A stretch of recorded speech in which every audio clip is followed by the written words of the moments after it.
هنعمل النهاردة اسهل اكلة ممكن تاكلوها، رز بالبطاطس. ندخل على الوصفة على طول، ما اطولش عليكم. هنجيب بصلاية ونقطعها ونضيف لها شوية ملح، وبعدين هنجيب حلة ونضيف ليها شوية زيت وننزل بالبصل، وبعدين هنسيبها شوية ونقلبها. بعدين هنجيب بطاطساية ونقشرها ونقطعها مكعبات.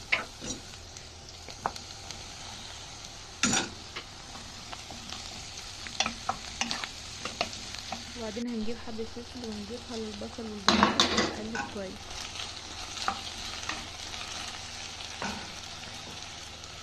هنسيبها شوية وبعدين هضيف ليها التوابل وهكتبها لكم. هقلبها كويس وبعدين هسيبها شوية، وبعدين لما البطاطس تحمر هضيف فيها الطماطم